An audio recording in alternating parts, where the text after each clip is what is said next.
fechar com chave de ouro aquilo que Ele mesmo está fazendo nesses dias. Olha, eu vou falar rapidamente, eu não tenho muito o que falar de mim, né? Vamos falar mais do Senhor, mas como tem sido esse nossa cultura, né, o padrão da conferência, eu sou o pastor Rafael, sou casado mesmo com a pastora Gisele. Hoje nós lideramos ao Jardim da Liana, a igreja quadrangular lá. Faz 5 anos que eu estou lá à frente, e tem sido algo de Deus para nossas vidas. Sou coordenador também de jovens, mas o meu maior título que eu carrego não é nada desse, mas sim um servo de Deus, igual a você que está aqui para servir ao Senhor de todo o coração. Então esse sou eu, esse é aquilo que eu vim fazer essa noite. E a gente vem completar, né, essas 2 ministrações que houve, né, no domingo. O pastor Railan tem certeza que foi maravilhoso, ontem o pastor Cleandildo também. E nós estamos falando sobre o chamado de Deus na nossa vida, né? Como Deus nos chamou, como Ele nos capacitou e como Ele tem nos usado nesses dias, né? E ontem falamos também, acho que o pastor Cleandildo deve falar sobre algumas adversidades que ele enfrentou durante o ministério, que ele venceu, e você também vai vencer as suas adversidades. E hoje eu quero fechar com chave de ouro dizendo para você uma temática muito importante. De tudo que nós temos recebido aqui, não somente nesses 3 dias, mas durante todos os nossos dias aqui na igreja, é a presença de Deus sobre nós, a chama do Espírito Santo sobre nós.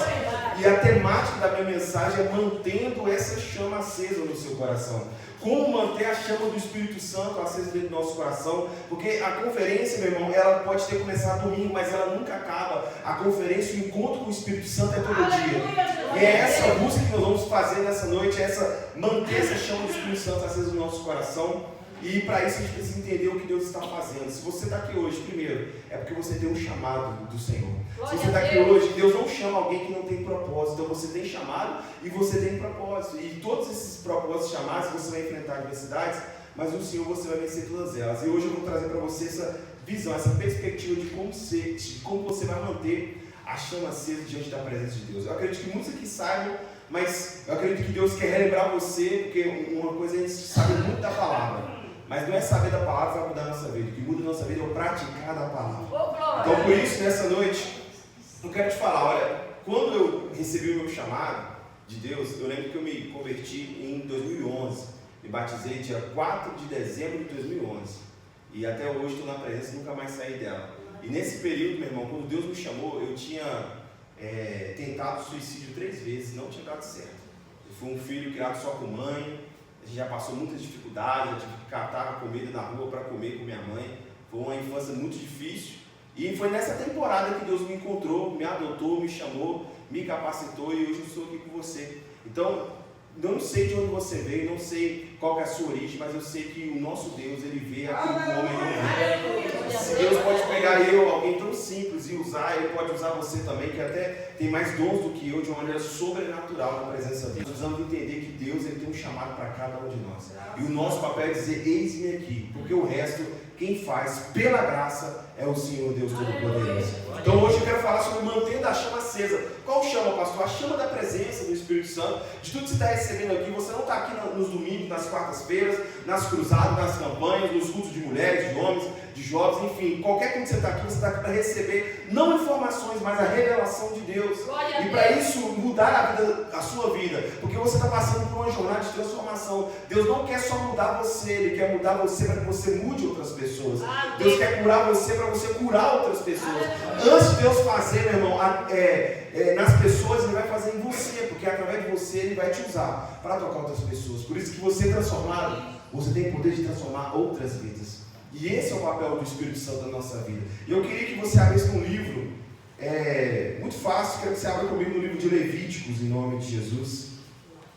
Eu sei que você conhece esse texto, mas a gente vai ler só para você relembrar, né? Levíticos, capítulo 6, verso 13.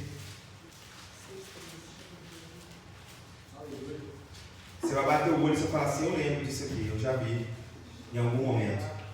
Levítico 6, 13. Levítico aí, terceiro livro da Bíblia aí, não tem dificuldade, você vai achar ele, capítulo 6, verso 13. Podemos ler? Então vamos lá, diz assim, olha. Mantenha o fogo aceso continuamente no altar. Ele jamais deverá ser apagado. Amém? Às vezes na sua tradução está diferente, mas eu quero que você feche seus olhos e vamos orar. Pai, nessa noite nós queremos te apresentar essa palavra, Deus. Se o Senhor nos trouxe aqui, Pai, durante esses 3 dias, é porque o Senhor tem algo para falar ao nosso coração. Pai, não fale aquilo que queremos, mas aquilo que precisamos. Que não seja mais o Rafael a falar, mas sim teu Santo Espírito a falar por meio dele, Senhor, para que venhamos nos abençoar de maneira sobrenatural e possamos ouvir a tua voz, a tua palavra nessa noite, nesse dia, em nome de Jesus. Amém. E graças a Deus. Irmãos, eu usei esse texto aqui, a Bíblia vai falar de vários outros textos com essa temática, mas eu quis escolher esse texto porque ele vai trazer uma simbologia para nós. A Bíblia aqui é uma orientação de Deus para Moisés, enquanto ele escreve o livro de Levítico, ele estava dando ordem na hora da construção do tabernáculo, e ali o Senhor disse que havia um lugar dentro do tabernáculo onde tinha um altar, o santo lugar, e nesse lugar não poderia deixar de estar com o altar aceso, com a chama do altar acesa, porque 24 horas por dia o altar tinha que queimar, porque simbolizava que a presença de Deus estava no meio do povo, ele estava ali no meio deles. E Deus dava orientação para que toda vez que a chama estivesse fraca, o sacerdote ia lá no altar, retirava a lenha velha, colocava uma lenha nova, acendia um fogo novo para que a chama não se apagasse de maneira alguma. Só que hoje nós não estamos mais na época da lei, nós estamos agora na época da graça. Estamos vivendo um novo tempo e nós sabemos que não tem mais tabernáculo, Hoje Deus ele não habita mais em templos feitos de mãos humanas, mas ele habita em mim e em você. Então hoje, quem é o templo de Deus? É você. Fala assim comigo, eu sou o templo do Senhor. E não tem mais um altar igual esse aqui bonito, feito de pedra, feito de madeira. Agora o altar onde Deus se manifesta é o seu coração. O seu coração é o altar onde Deus repousa com a presença dele, onde ele derrama a chama da presença dele. Então se você é o templo do Senhor, o seu coração é o altar onde o Senhor derrama da presença dele. E se você é o templo do Senhor e o seu coração é o altar, a chama é a presença de Deus, o responsável a partir de hoje de manter a chama acesa já não é o sacerdote, já não é o seu pastor e a sua pastora. O responsável de manter a chama acesa é eu e você todos os dias. Porque agora nós somos os nossos próprios sacerdotes dos nossos altares. Mas se nós somos o templo, o nosso coração é o altar, a chama quem derrama é o Senhor, e a lenha que coloca a gente, qual que é a lenha desse altar para que ele mantenha as 24 horas aceso? Só tem uma lenha, meu irmão, que nos conecta, que faz com que o coração do homem seja cheio da presença, seja cheio do Espírito Santo. E essa lenha ela não mudou desde o início até o fim, desde o início da era até o fim dela. Essa vai ser a única chama, a única lenha, que vai manter o nosso coração aceso. Sabe qual que é essa lenha? A lenha da oração. Glória a Deus. Não tem outro caminho para mantermos a chama do nosso coração aceso que não seja a lenha da oração. Então todos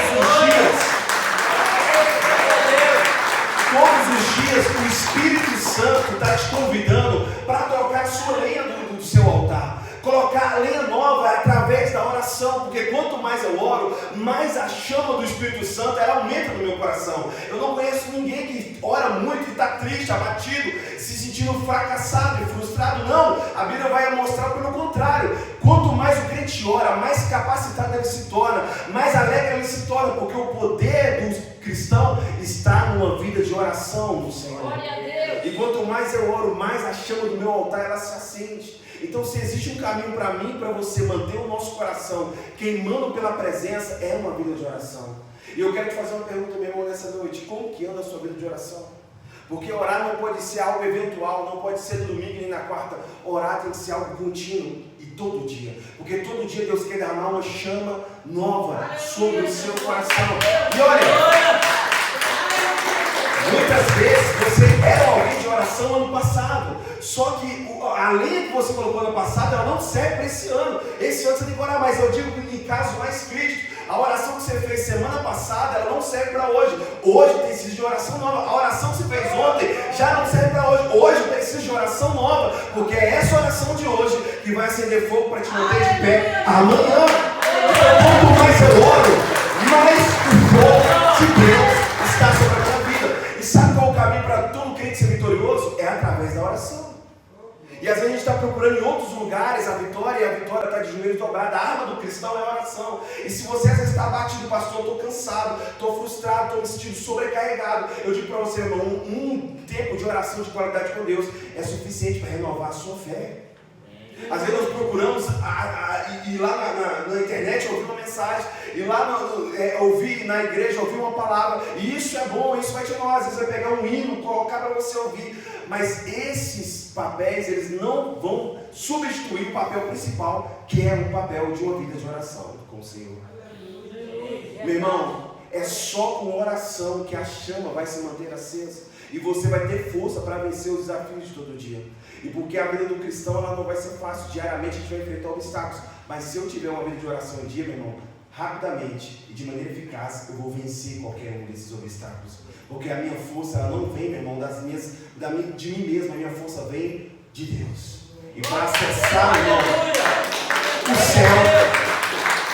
Sabe qual é o bom da oração? A oração, ela pode ser feita em qualquer lugar, em qualquer momento. E quando eu falo com Deus, meu irmão, Deus me ouve. A Bíblia diz que quando eu começo a falar com Deus, é como se Deus estivesse agora lá no céu, ele parasse para me ouvir em qualquer lugar, em qualquer circunstância. Isso é muito poderoso. Diferentemente do Antigo Testamento, que o sacerdote tinha que ouvir os pecados para poder buscar de Deus. Hoje você não tem mais o intermédio de um homem. Hoje você pode falar agora, e agora Deus está do seu lado, dentro de você e te ouve. Aleluia!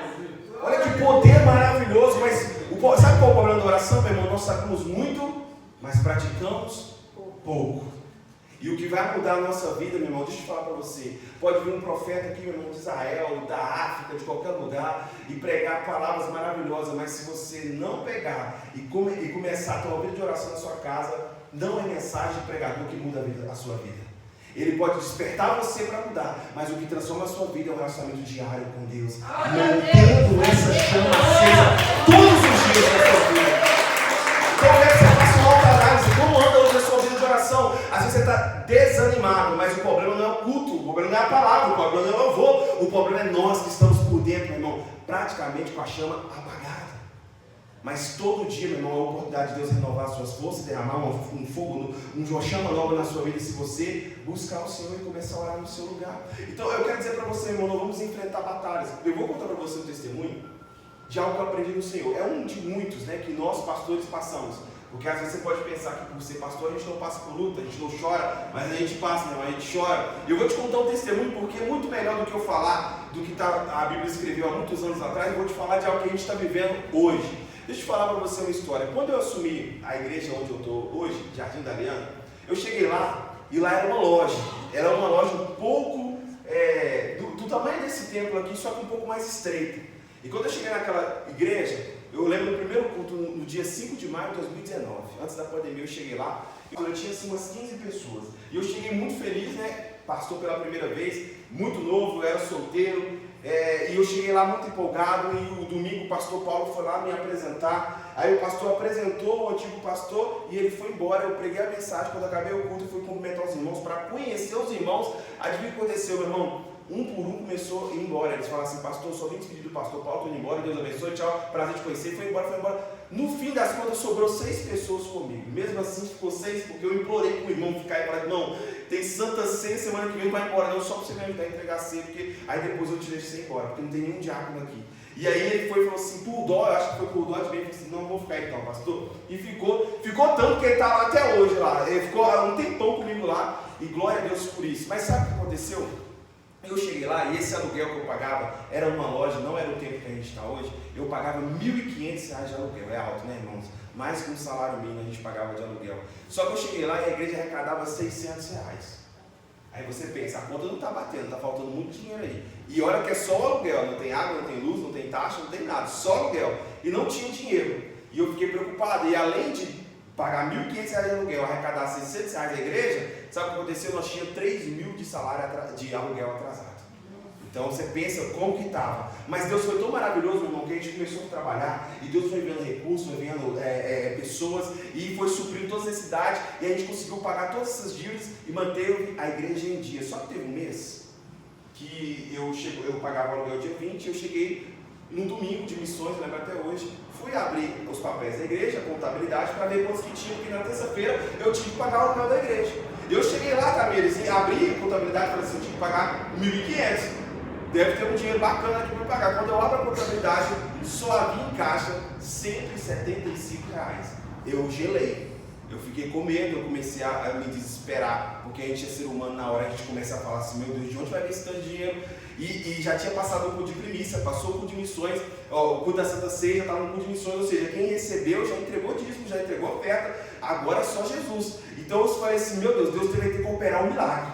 E aí naquele dia de manhã eu fui pro joelho e falei assim, Deus, por favor, Pai, envia um recurso, eu tenho que pagar esse aluguel. E eu não sei você, mas eu tenho uma preocupação muito grande, que quem estava na loja era a igreja, então se a igreja atrasa o aluguel, mancha o nome de Jesus. Eu falei assim, Senhor, não pode deixar isso acontecer, senão eu vou manchar o seu nome. Eu comecei a ficar desesperado e comecei a orar, Deus, por favor. E aí eu fui, orei, depois eu fui almoçar com a minha esposa, o culto era mais tarde, deu 6 da igreja, 6h30 o culto começou. E começou o culto e eu fiquei desesperado, eu comecei a contar com as pessoas que estavam vindo para ver se ia chegar alguém para poder dar oferta, para poder pagar o aluguel. Eu comecei a ficar desesperado, aí começou, o louvor acabou, aí já veio para o momento das ofertas, aí ao invés de eu ver o momento das ofertas, meu irmão teve aqui, eu corri escondido na sala das crianças, sabe por quê? Eu não queria ver nem quem ia ofertar, porque vai que entra um irmão, vai lá e coloca R$5, eu ia ficar desesperado. Eu falei assim, não vou fazer isso, porque senão se eu ver esse irmão, eu vou ficar louco. Eu fiquei lá, nem vi quem ofertou, voltei. E eu falei assim, vou agora pregar. Preguei como se não houvesse amanhã, não falei nada de oferta, de dízimo, e fui embora. Acabou o culto, peguei as coisas, coloquei na bolsa, fui para casa. Cheguei em casa, lá, nós morávamos no apartamento, subi lá em casa, já estava ansioso, tirei o blazer, sentei na mesa e falei assim, meu bem, vou olhar aqui quantos que entrou, porque eu tenho que pagar esse lá terça-feira, estou desesperado. Irmãos, olha o poder da oração. Eu abri os relatórios, quando eu tirei ali, que a tesoureira, a secretária tinha fechado, e o diabo, quando eu olhei, você não vai acreditar, meu irmão. Deus permitiu que entrasse R$60 para aquele dia. Aí você imagina o coração do pastor, coitado. Eu comecei a tremer e minha esposa. Você esperava, né, que a vitória ia chegar, né? Estava empolgado para dar uma glória aí. Mas não, meu irmão, o que aconteceu? Eu comecei a ficar desesperado. Minha esposa foi fazer janta e não queria transparecer, sabe o que eu fui fazer? Fui orar de novo pro quarto. Aí eu fui e já com o olho cheio de água e fui chorar. Falei, Deus, de onde vai vir esse recurso? Eu comecei a pensar, vou ter que ligar para o pastor Martins pedir dinheiro emprestado, vou ligar para a pastora Mariana pedir dinheiro emprestado para ela. Comecei a ficar assim, onde eu vou arrumar R$1.500 para pagar esse aluguel? É muito caro. Eu comecei a ficar louco, aí eu fui orar. Aí eu tô falando para vocês, sabe, o poder que a oração tem. Eu dobrei meu joelho e comecei a orar. Aí, quando você está muito mal, às vezes as palavras não conseguem sair, não é verdade? Você não sabe o que falar para Deus, aí você começa a chorar. E foi esse o meu momento. Aí, lá do céu, o Espírito Santo tocou no meu coração, testificou, e o Espírito Santo falou comigo assim, olha essas palavras.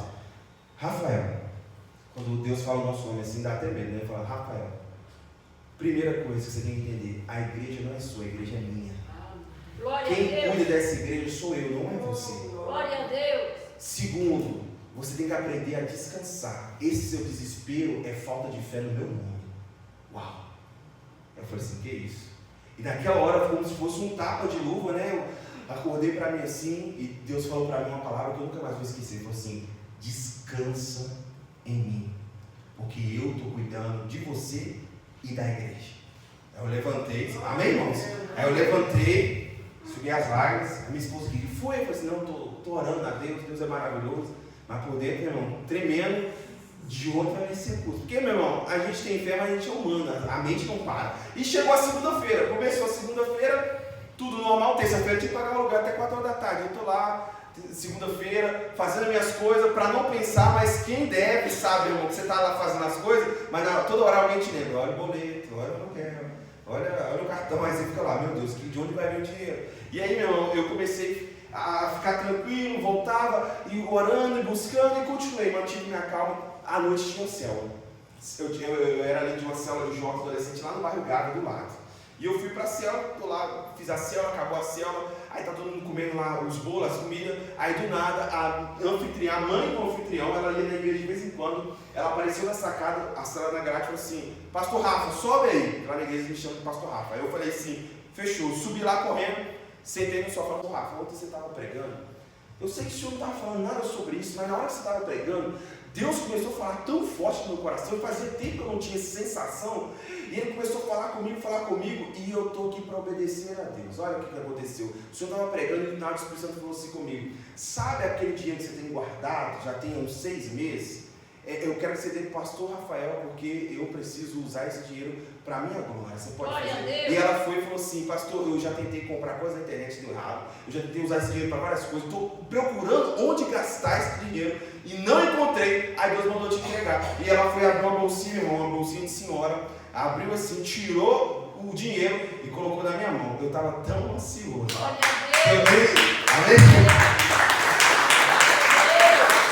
Eu estava tão ansioso que eu contei na frente dela.